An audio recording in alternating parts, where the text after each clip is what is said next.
Good morning, Idaho. Hope you're having a wonderful morning, afternoon, or evening, depending on when you're listening to this. Welcome to the Local Yokel Idaho podcast, where we talk about what is going on in the wonderful state of Idaho. This week, I'll be talking about another possible in-and-out location coming to the Treasure Valley, the Emmett Cherry Festival, and a soda geyser in Idaho. Join me for the morning banter and weekly facts, but if you're short on time and prefer to skip the banter, you can now use the new timestamp that is in the description so you can jump straight to the stories.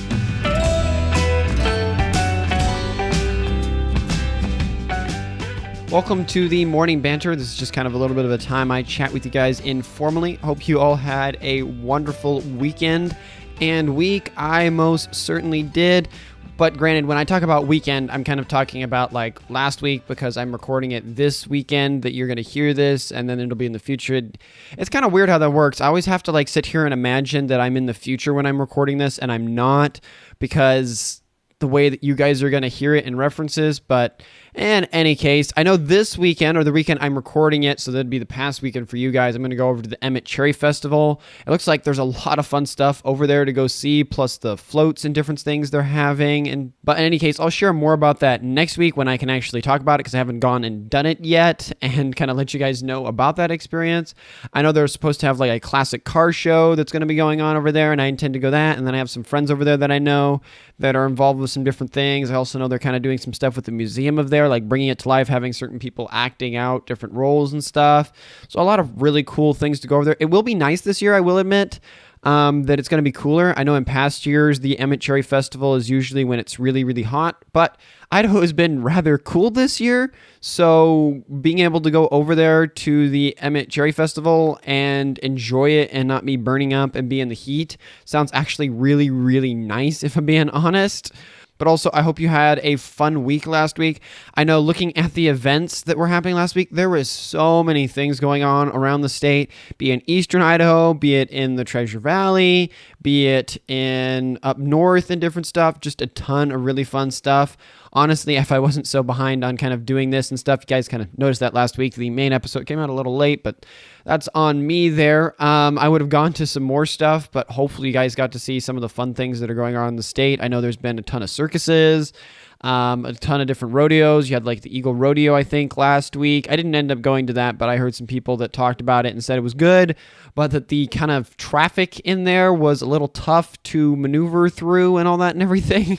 So yeah, that's tricky. Hopefully they'll be able to find a better location for that. Plus there's a couple different rodeos that I think are kicking up besides the Eagle one that are coming. I think there's one in Meridian coming up next week, or no, that would be this week. It's all blurring together. So that should be pretty cool. But in any case, hopefully you had some fun stuff to do last week. There was a lot of fun things to choose from. I know for myself, going forward to this next week, I'm actually really interested in the Fiddle Festival that's happening over in Geyser. I love fiddle or violin music. I talked to one guy and I asked him, what's the difference between a fiddle and a violin? And he's like, well, probably pretty much the way you play it. I mean, I have no doubt there's probably like some construction type of differences and stuff, maybe a little bit, but he was just telling me it's really how you play it. But in either case, I love both instruments. They're some of my favorite to listen and hear.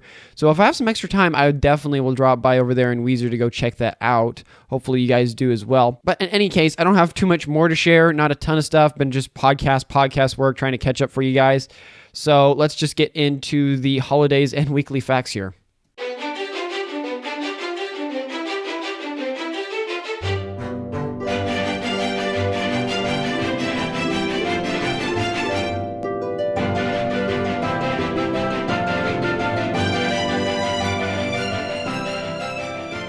Starting off with Monday the 19th of June, which is National Garfield the Cat Day and Watch Party Day. As for history, just two, in 1862, slavery was outlawed in all U.S. territories, and in 1944, today was the first day of the two-day Battle of the Philippine Sea. In that battle, the U.S. Navy defeated the Japanese fleet. As for birthdays, Monday was Mo Howard's birthday and is Boris Johnson's 58th birthday. As for deaths, in 1786, Nathaniel Greene died. In 1820, Joseph Banks died. And in 2013, James Gandolfini died. Next, we have Tuesday the 20th of June, which is National American Eagle Day, Vanilla Milkshake Day, and National Hike with a Geek Day. Kind of an interesting one there, but we'll go with it. As for in history, in 1214, Oxford received its charter, and in 1840, Samuel Morse patented the telegraph. As for birthdays, Tuesday is John Goodman's 70th birthday and Nicole Kidman's 55th birthday. As for deaths, in 1820, Manuel Bongrano died, and in 2005, Jack Kilby died. That brings us to Wednesday the 21st of June, which is National Smoothie Day, National Selfie Day, and World Peace and Prayer Day. As for history, just one. In 1788, the U.S. Constitution took effect in New Hampshire, and it was the 9th state to ratify it. As for birthdays, Wednesday is Chris Pratt's 43rd, Prince William's 40th, and Lana Del Rey's 37th birthday. As for deaths, in 1631, John Smith died, and in 1893, Leland Stanford died. Thursday the 22nd is National Kissing Day. As for history, in 1772, the Somerset versus Stuart case found slavery unsupported by English common law, which led to the abolishment movement. And in 1865, the last shot of the American Civil War was shot. As for birthdays, Thursday was Paul Morphy's, John Dillinger's, and Anne Lindenberg's birthdays. And as for deaths, in 1969, Julie Garland died, and in 1987, Fred Astaire died. Now we come to Friday the 23rd of June, which is National Hydration and National Pink Day. As for history, in 1869, Christopher Sholes patented the Sholes and Gilden typewriter, which was the first commercially successful typewriter. In 1960, the first contraceptive pill was made available in the U.S. And in 1972, Hurricane Agnes was the costliest disaster in American history to happen. It impacted 15 states, resulted in the death of 119 people, and caused $3 billion worth of damages. As for birthdays, Friday was Alan Turing's and June Cash's birthday. As for deaths, nothing to note there. Moving into Saturday the 24th of June is National Patch Day. As for history, in 1812, Napoleon and his army, numbering 500,000, began their invasion of Russia, crossing the Niemen River. In 1853, U.S. President Franklin Pierce signed the Gadsden Purchase, purchasing the land that would later become southern Arizona and New Mexico. And in 2022, the U.S. Supreme Court overturned Roe v. Wade, removing federal control of abortion and sending the decisions back to the state. And then as for birthdays, Saturday is Lionel Messi's 35th birthday. As for this, in 1808, Grover Cleveland died. In 1935, Carlos Gardel died. And in 1987, Jackie Gleason died. Lastly, we come to Sunday the 25th of June, which is National Catfish Day and the Global Beetles Day. As for in history, in 1876, the Battle of the Little Bighorn happened. In 1929, U.S. President Herbert Hoover authorized the building of the Hoover Dam. And in 1950, North Korea invaded South Korea, starting the Korean War. As for birthdays, Sunday was George Orwell's birthday and is Ricky Gervais's 61st birthday. As for deaths, in 1876, George Armstrong Custer died. In 1976, Johnny Mercer died. In 2009, Farrah Fawcett died. And also in 2009, Michael Jackson died.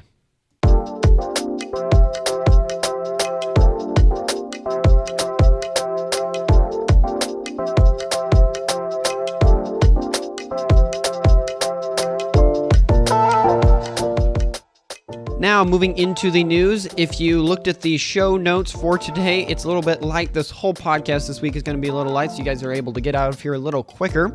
But with that said, our first story here is possible third In-N-Out. This comes by the Boise Dev by Mariela Rodriguez. We talked about how In-N-Out was coming to the Treasure Valley with two locations, one being in Meridian and the other being in Boise. For an update on those, the Meridian location is currently under construction and will be finished this September. As for the Boise one, it has been planned, but the ground has not been broken on it yet. When they do, it'll take about 6 months to complete. With that said, In-N-Out is looking to open another location in the Nampa area. The burger chain recently put in a pre-application request to the city of Nampa for a new restaurant at 16225 North Marketplace Boulevard, which is next to the Wingers and the Treasure Valley Marketplace Shopping Center near Target. The proposed restaurant would be located at the site of the current TGI Fridays restaurant. TGI Fridays would be demolished, and the In-N-Out would be built from the ground up in its place. The single-story restaurant would be 3,886 square feet and seat 74 guests indoors and 28 guests outdoors. The drive-thru would include a queue for 23 vehicles and an outside parking for up to 46 cars. If approved, the construction would take about 6 months to complete like the other ones that are underway. Which, cool to hear. I mean, I'm not going to have a ton of commentary to give on this because here again, I haven't had In-N-Out. If you guys remember the past time that I talked about it, In-N-Out, I'm kind of dubious of how great it will be. I know some people rave and go on and on and on about how amazing it is. For myself, I haven't had it. I think there's a lot of really great burger places around here. So I am dubious to see if In-N-Out can match that and make a really tasty burger, shall we say. Granted, I will admit, In-N-Out can get really good at like the convenience factor if they've got a really, really good app and they're really quick about getting people through the drive-thru, kind of like Chick-fil-A. I might turn to them to be a more regular place to get my burgers and stuff because I know I used to regularly go over to like Burger King or whatever. I completely try to never drop by McDonald's because, yeah, McDonald's, we'll leave it at that. But lately I've kept like getting sick and having different things like throwing up and different stuff when I did Burger King and things. So I've just kind of shied away from them. And I really don't like the taste of Wendy's and stuff. So there's definitely a chance I might make In-N-Out my more go-to once these new locations are added, especially if it's quick and convenient. For me, if you've got a really great app and it's really quick and I can just order ahead, hit the drive-thru, say my name, and then move through and grab it and go, kind of like Chick-fil-A. Oh my word, that is so, so nice. I mean, I sound very much like a Gen Z when I say this, but there's some places that I literally won't go if they don't have a really good app to kind of move through. I mean, don't get me wrong, I love sit down, I love small little restaurants and stuff, and I go to those very regularly. But when you're talking like day to day that I'm like, cool, I have an event in the evening and I just got off work and I got to grab some food real quick and stuff, 9 times out of 10, I'll pay even a little bit more for the business if it's a little bit better quality food and the convenience that I can just order ahead on my phone, on the app or whatever, pull up, say my name, grab it, and go, compared to another place that might have really, really good food, but their app really isn't really good, or they're not really quick about moving things through and they're always backed up, then I'll probably shy away from them. Maybe I'm crazy. Maybe it's just kind of the world I've been raised in with having my technology and my smartphone as a Gen Z person. Please let me know on that. Maybe I'm just off the ranch, but it will be cool to see as this goes in and interesting to see because if they get a location over in Nampa, and then they got the Meridian one, and they've got the Boise one. They have pretty much all of like the major Treasure Valley area covered. I mean, you don't have some of the more southern parts down there like Cuna and that and everything, but you've got almost all the major centers kind of covered then if they put locations there, which would be super cool that like I could be almost anywhere in the valley and be like, hey, I can go grab In-N-Out, kind of like Chick-fil-A that you can go anywhere in the valley and be like, boom, there's going to be one reasonably nearby, which would be cool to see, but hopefully it gets approved. Then again, I know the Karcher exit kind of area where they're planning on it, it's already really taxed, so it'll be interesting to see how they try to help out and mitigate kind of the traffic concerns that may come with that. Next, speaking of food and things that feed us, Idaho agriculture exports boom. This comes by the Boise Dev by Laura Guido. This year, Idaho's agriculture exports are on track to set another record in 2023. The value of agriculture exports increased by 26% in the first quarter of 2023 compared to the same period in 2022. But although export values and commodity prices increases are good news for the agricultural industry, farmers and producers in Idaho, they're not necessarily receiving huge profits. As many of us have experienced or seen, supply and operation costs have been skyrocketing, thus destroying any profit farmers may have made. But with that said, what makes up last year's and this year's record exports isn't just Idaho potatoes. In fact, one of the biggest things Idaho exports in the way of agriculture is dairy. According to a spokesperson for the Idaho State Department of Agriculture, dairy has been the state's largest export for several years now. Dairy products account for $210 million in Idaho's agricultural exports in the first quarter of 2023 and up to 26% for the same period in 2022. After which, it's followed by malt and frozen processed potatoes.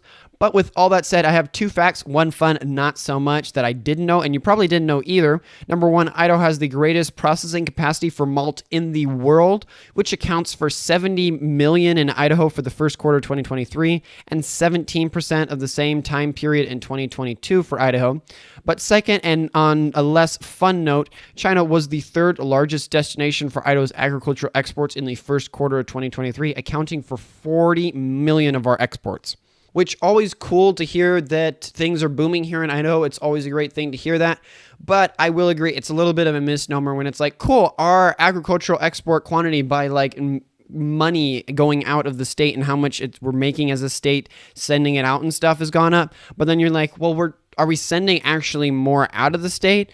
Or is it just the value of the stuff that we're sending out has gone up because we can produce it cheaper here than other states that have heavy regulations, and then we're sending it out and we're getting a higher profit, but that's just because everything is bad in the country generally when it comes to economics and the cost for food and goods? I don't have enough knowledge to go into that, shall we say, but that kind of seems what this report's kind of showing. So on the one hand, good, and on the other hand, not so good, because I know I've heard a bunch of people, I don't know why, but my like YouTube Shorts feed and different stuff keeps recommending like farmer content to me. Maybe it's because I'm following stuff for the podcast, because I'm not a farmer. I like gardening. I definitely do. I get the gardening bug almost every single year, and I love to do it and go on the farm and help other people that may have larger farms. It's just a joy to be able to work out and be in that. But I am definitely by no means, but hearing all these different videos and stuff, and it might not be farmers that are here in Idaho, but in other states, talking about how the cost of fertilizer, the cost of fuel, the cost of everything has gone up. So yeah, they're producing more. Yeah, the product is 26 or whatever percent higher in value and they can get for it, but it's not really evening out perfectly in the sense of how much they're making now. You're like, cool, we got this price increased. We can charge more for our stuff, which we are, but it's not really accounting for the increase in operating costs of all that fertilizer, all that fuel, all the other things, the cost of labor, all these things that go into doing farming other than just the farming half.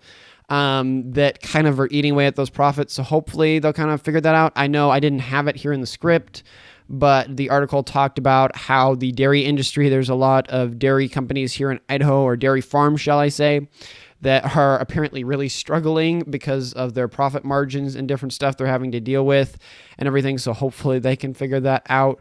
But like coming to those two fun facts, one, I didn't know that. I don't think that's something I've ever read before this article, that malt, which for those that don't know, and I didn't know either, I had to go look this up. It's like a type of grain or whatever else. It's used a lot over down in Mexico and stuff. That's where most of our exports from malt go, is down south to Mexico. But I didn't know that here in Idaho we had such a huge capacity to do that, and that we were one of the largest in the world for doing it. I know Idaho is up there with like our hops protection and stuff for like beer and things. We're not up there with like Oregon or Washington, but we do produce a lot of it. The Pacific Northwest is one of the biggest producing areas for hops in the world, but I didn't know about that for malt. But it is also kind of on that concerning note that China is like the third largest destination for Idaho's agricultural exports. On the one hand, someone could say, well, look at all the profit. You're making tons of profit, Idaho. You're doing great. You're making money off it. And that's true. That's true. But it means in kind of a weird way, if China ever got mad that like Idaho decided to do certain things within the national, shall we say, things in the United States that then affected international policy that they didn't like, or passed laws that China didn't like, China could be like, well, I guess we're just not going to buy a ton of your exports, and it kind of sucks to be you and all that revenue and all that tax stuff, and could try to squeeze and try to manipulate Idaho to do what it wants. like anything in life, there's always a certain amount of gears and knobs, and you have to be dependent. You can't be completely independent of everyone else. You need other people to help you do stuff because you can't do everything, and I think that's true for a state. Granted, I think we could do a lot more on our own when you think of the size of Idaho compared to like some European countries that are literally like the same size as us and do 3 times the amount of things. Granted, that might be because of development and different stuff and the amount of time they've had to build that up and different things. But it is a little bit of a concerning note to see there, and it'll be interesting to see if that has an effect as Idaho's legislator seems to get a little bit more brash and a little bit more antagonistic towards China, shall we say. Continuing with the food theme this week, here's our next one. More seafood comes to Boise. This comes by the Boise Dev by Gretchen Parsons. A new seafood restaurant is opening in downtown Boise on Friday, June 16th. The Sea Crab House is taking over the former Flatbread Pizza space in the Zions Bank building at 8th and Main Street. The restaurant specializes in Cajun-style seafood bowls, Southeast Asian flair. Customers can build their own seafood bowl or choose from 4 listed combinations for a range from $99 to $199. The menu states each bowl feeds about 2 people. Along with the bowls, the restaurant offers several soups and chowders served in bread bowls and appetizers such as oyster, crab cakes, steamed clams, and much more. Other dishes include fish and chips and lobster rolls. The Sea Crab House is owned by Pata Loroch Esa Ferron. Hopefully I got that right. That is a huge last name. Sorry if I butchered it there. Who immigrated to the U.S. from Thailand. She worked in a restaurant in New York before moving to the West Coast and opening the first Sea Crab House in Seattle in 2016. The restaurant has since expanded to 3 other locations in Oregon. The Sea Crab House is holding a job fair on Friday, June 16th from 8 a.m. to 5 p.m. to hire for all positions, including servers, bartenders, cooks, and hosts. So if you're interested, maybe make a note of that.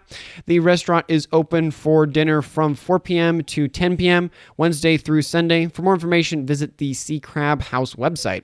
Which I know we live here in a part of the state, the southern part of Idaho that's desert, and the idea of like seafood and stuff is far, far from it. I've been to the Oregon coast many times and Seattle and stuff, and I always make it a point to try to have seafood and stuff because it's just so fresh over there. I know the chowder bowl that's over there in Oregon. I love that so very, very much. It's about the only place I'll go get clam chowder. But it's cool to see more seafood stuff kind of coming into Boise. Hopefully they're kind of regularly flying in, shall we say, the seafood so it's fresh and enjoyable. Granted, a little pricey at $99 or $199 for a bowl for 2. But, that's seafood and the cost to get it shipped here, and it seems to be a little bit more of a high-end place to have. Granted, I'm definitely curious to kind of drop by. I know we talked about last week the gentleman that won the James Beard Award, and then also this gal that's come from New York and seems to have a very successful business in kind of high-end cities and stuff. It's cool to see kind of this really skilled culinary coming to Idaho and that level of options that's kind of growing in this area. I know Idaho, that's one of the knocks I've heard from people that have moved here from out of state that like lived over in California or lived over in some big city and then they decided to move here. They're like, yeah, Idaho's great. I can go hiking really quick. If it's the summertime, I can instantly kind of go up from the Boise Valley and then go up into the mountains and find snow. Or I can go somewhere else in the state and it can be a little bit warmer. The geography and the temperate and stuff. You can kind of find whatever you want, and it has such a big and easy accessibility for a lot of people.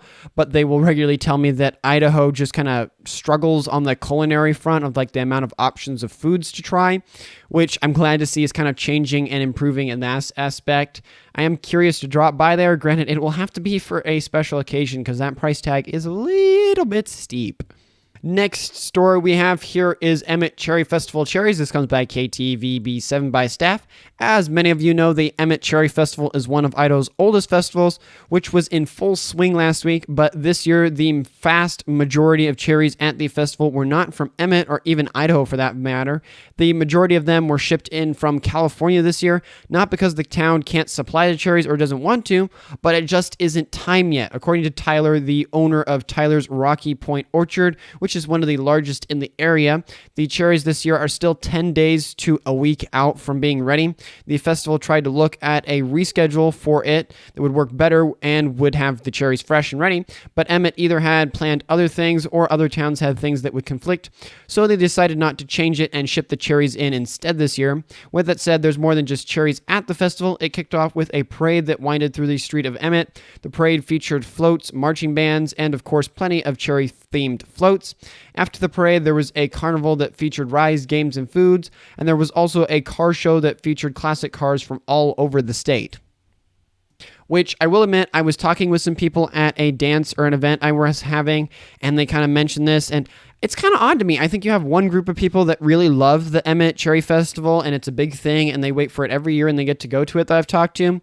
And then you have other people that I feel that like either had a bad experience maybe or something that I've talked with, and they're like, yeah, it's really boring. I just went there, and it was like a bunch of people at a picnic table or whatever else, and it wasn't something big, and I don't know what people make the big deal about it. And like every year, it's not their own cherries there from Emmett, and they have to ship them in, so it really isn't even authentic then.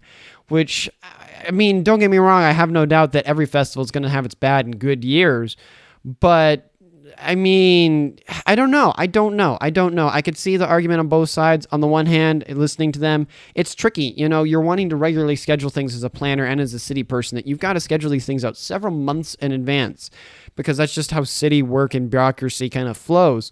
But it's hard to be able to schedule it on a date that then will match up correctly with when the cherries will be ready, because as we well know, Idaho's weather does not operate on a stopwatch. It likes to operate on a whim, shall we say. And so it's really hard to be like, yes, every year at this time, the cherries will be ready. So hats off to them that they got within like a week to like 10 days of when the cherries were supposed to be ready and stuff.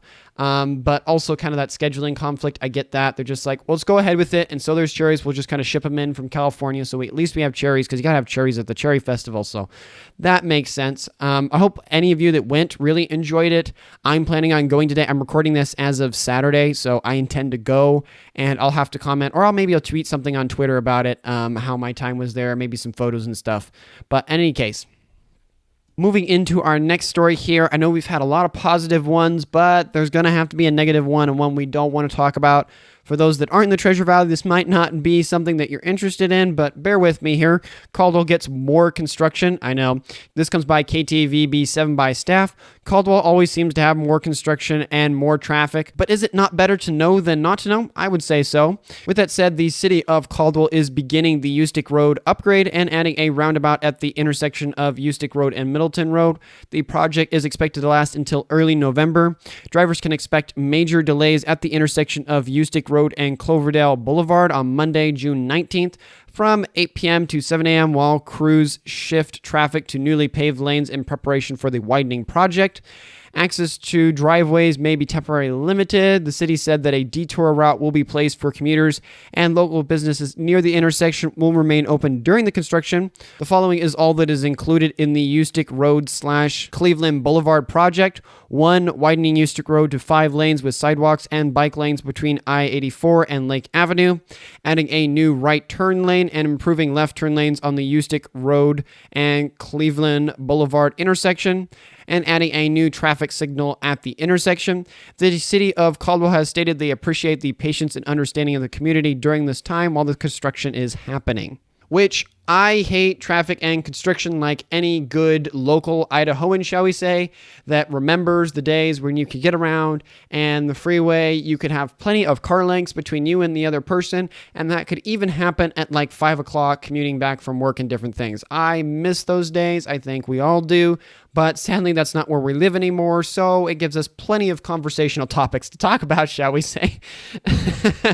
But with that said, I'm glad at least they're starting on it. It needs it. I hope they'll get that overpass there finished that they've been working on for a super long time on the freeway so that you can finally have that open, because I swear once that's done, it will take a lot of load over all the people that either have to go over the Karcher overpass or have to go all the way down to the other one there. I can't remember the name of the street name at the top of my head right now. I'm glad they're adding it. I'm also glad to hear they're putting in a roundabout. I know some people like them, some people hate them. I think in an area where the traffic is low to medium, shall we say, I think a roundabout is perfect because then I don't have to come to a complete stop. I don't burn as much fuel. I can just go in, go through rather than having to come to a complete stop at a four-way, then get up and go, and then acceleration and all the fuel and burning and stuff. And it's amazing how many people don't know how to do a I think more people don't know how to do a four-way than a roundabout. I've done roundabouts. They've added a bunch here in Caldwell, especially over in Nampa and like Eagle and stuff. And I feel like most people generally know how to use those. And plus, I kind of like the center bit in there. It's really pretty with like all the different things that they can put in there, different sculptures, different art. I really like it personally. So every time I hear they're putting a roundabout in, I'm glad. Granted, I think roundabouts in America anyways, I know over in Europe there's no limit to that, but in America, don't make it more than like a maybe 2-3 lane roundabout, because then you have this roundabout and I have to remember how to turn around this circle right, but then I also have to be considering to merge in and out, and then this flow of just so many people and different things. I think there's just a point when it's like, okay, yes, an intersection with like a light and everything is way superior in those really big areas and stuff where it would usually get crammed up and have issues and stuff. But in small rural areas where you're like, I have an intersection and it's moving a decent amount of people and it'll get crammed up at busy times of the day, and then at like the lower times of the day it's not. That's where I think a four-way is like perfect because everyone can kind of go in and out and it just keeps the flow going rather than kind of the stop and go of a four-way. But in any case, hopefully this doesn't take too long for them to do. It sounds like they already have a bit of the road kind of laid for the new bit of it, and then they're just going to kind of siphon people off onto that so they can jackhammer the old and put the new one in and everything. Glad to see that they're putting those improvements in, and hopefully it doesn't take forever. But with that negative story out of the way, here we come to our last one and our fun one. And this is definitely a fun one, and one I plan on going and visiting here soon. Idaho's Geyser of Soda. This comes by the Boise Dev by Ann Daly. For all those homeschooler families out there, here is a fun field trip to go on, or just a fun thing to see even if you're not homeschooled, shall we say. There's a town in southeastern Idaho called Soda Springs, which gets its name for good reason. The town was named after the naturally occurring carbonated springs that are found in the area, but in 1937, it got its most noteworthy attraction. A group of local businessmen were drilling for hot water to build a pool and health resort. However, they accidentally struck a carbon dioxide gas chamber 350 feet underground. This caused 70-degree carbonated water to shoot more than 70 feet into the air. By accident, the businessmen had created the Soda Springs Geyser. On a fun note, a few weeks after the geyser was created, the town got a telegram from the Secretary of the Interior telling them to turn it off or get the geyser under control because it was, quote, throwing the world-famous Old Faithful geyser off schedule, end quote. They ended up getting it under control, and it now has a timer that has it go off every hour. Today, there is a boardwalk that surrounds the geyser, and there are also grassy areas with picnic tables and benches for visitors to watch it erupt. The geyser is free to the public to see and open year-round. With it said, if you decide to visit, make sure to see the geyser go off. Plus, the town has other attractions such as the Octagon Springs, Hooper Springs, and Lover's Delight. The Octagon Springs especially are a series of naturally carbonated springs that were formed by volcanic activities, and the Hooper Springs are a series of hot springs that were also created by volcanic activity. Which, this is super cool. This is like half the reason I started the podcast, is that it gave me kind of an excuse to research this stuff. Because like every state, every state has cool natural attractions and different stuff. And I feel like, in the United States, and especially as Americans, we'll kind of focus on the big ticket items and then forget about that. You got Yellowstone, you got the Grand Canyon, all this stuff. But there's these cool little things that I swear like fall underneath the radar. And this is part of the reason I started the podcast, was to talk about some of these things that even Idahoans don't know in general that exist, to kind of be like, hey, be proud of your state. We have some really cool things here, and especially this, I'm excited to go at some point. I don't know if you can go into the hot springs or the pools or whatever, but I know definitely you can kind of see the geyser, which is cool to hear. It's kind of a funny story to hear that. I don't know if that quote from the Secretary of the Interior was him kind of joking around it, sent it to the town, or if it was a serious, honest thing. You can go look into that. If you find out, please let me know. I'd love to hear about that, if it is actually something that was happening, or if it was just kind of a funny rhetorical thing he let them know about. I don't know. I think this is over in like eastern Idaho, so it's going to be a bit for me to get over there, but hopefully by the time I'm able to get over there, I'll have another person helping me and we can make a video about it. There's a ton of stuff like this I want to make videos about in the state. I'm working on that for you guys. I just need to find another person to help be a cameraman person, because could I do it on my own? Yes, but I feel like it would be disingenuous to the production value that I would want to give you guys so you could enjoy it and it'd be entertaining for the whole family and something everyone would enjoy. So I'm working on that. I'm working on trying to have some guests and different stuff. There's things coming down the pipeline. It just takes time to figure this stuff out and for me to get the help I need, because it requires some of the things I'm trying to do, including going out and shooting these videos and stuff, requires more than just me. So bear with me there. Or if you're interested in coming helping me, let me know. I'd love to have some people jump on board and help me out with that. Now, moving into the Quickies, these are stories that I felt you guys still needed to hear about, but weren't worth a full discussion and commentary and that and everything, but you still needed to hear. Starting off with our first one here, Idaho company buys UK-based firm. This comes by the Boise Dev by Donde.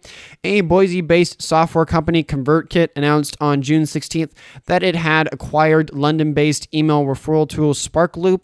The terms of the deal are not disclosed yet. ConvertKit, which was founded in 2013 by Nathan Barry, is a leading email service provider competing against larger brands like MailChimp and Constant Contact. Though Barry lives in Boise, most of the company's teams work remotely in locations around the world, and the company does not operate at a permanent office location. And the British company SparkLoop that was bought out was founded in 2019 and provides a tool that allows email newsletter creators to create contests and other referral programs to expand their email lists. And our last quickie here, I know not a lot of them, just two of them. Idaho gets the water it needs. This comes by the East Idaho News by Ruth Brown.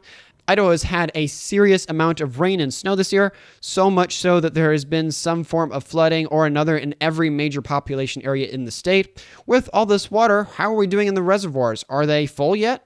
Well, I'm excited to report that last Wednesday, the Bureau of Reclamation stated that according to recent reports, Henry Lake and Grass Lake reservoirs have reached max capacity, and the upper Snake River system is currently operating at a high capacity of between 91 and 98%. Additionally, Miller Reservoir is at 74% full, and Jackson Lake is at 71% full. Then over in Boise and the Payette River Basin area, 6 of the 7 reservoirs are at least 90% full. More of the reservoirs located up north by the Lewiston Orchard area have also managed to maintain a high capacity of more than 90%.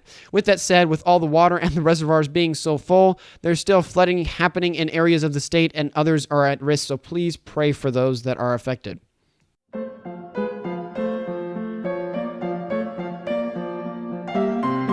Thank you for listening to the entire podcast. I sincerely hope you found it enjoyable and valuable.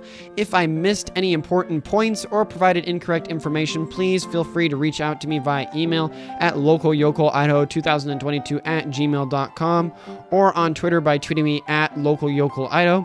As a one-man show, I'm not able to cover everything, but I will do my best to cover as much as possible. Thank you for your continued support and assistance. That's all for now, and I wish you a fantastic rest of your week. Godspeed.